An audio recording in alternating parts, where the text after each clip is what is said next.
بسم اللہ الرحمن الرحیم۔ السلام علیکم، بخاری وائس میں خوش آمدید۔ ایک دن حضرت محمد مصطفیٰ صلی اللہ علیہ وسلم صحابہ کرام کے درمیان تشریف فرما تھے کہ اچانک آپ صلی اللہ علیہ وسلم مسکرائے تو صحابہ نے عرض کی، اے اللہ کے نبی، کس چیز کی وجہ سے آپ مسکرائے؟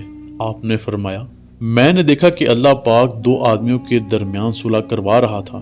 ان میں سے ایک شخص نے کہا، اے میرے رب، میں مظلوم ہوں، میرے حقوق کس سے لیے جائیں؟ اللہ پاک نے فرمایا، تمہارا کیا مطلب ہے؟ میں کیسے تمہارے حقوق کس سے لے کر دوں؟ اس شخص نے کہا، اس کے کچھ نیک اعمال مجھ کو دے دیے جائیں جو کچھ اس نے میرے ساتھ کیا ہے۔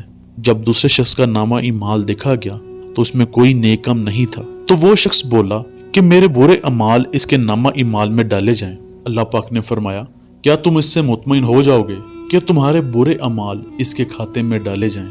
اس شخص نے کہا کہ میرے مالک، مجھے پھر اس سے کیسے انتقام لینا چاہیے؟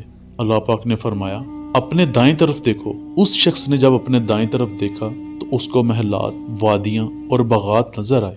اللہ پاک نے فرمایا، یہ اس کے لیے ہے جو قیمت ادا کرے۔ اس شخص نے کہا، اور اس کی قیمت کیا ہے اے میرے مالک؟ اللہ پاک نے فرمایا، یہ تمہارے لیے ہے، اپنے بھائی کو اپنے ساتھ لے کر جنت چلے جاؤ۔ آپ صلی اللہ علیہ وسلم نے فرمایا، تو میں اس لیے حیران ہوا کہ اللہ نے اپنے غلاموں کے درمیان کس طرح امن قائم کیا۔ اللہ مجھے اور آپ کو آسانیاں دے اور آسانیاں تقسیم کرنے کی توفیق عطا فرمائے، آمین۔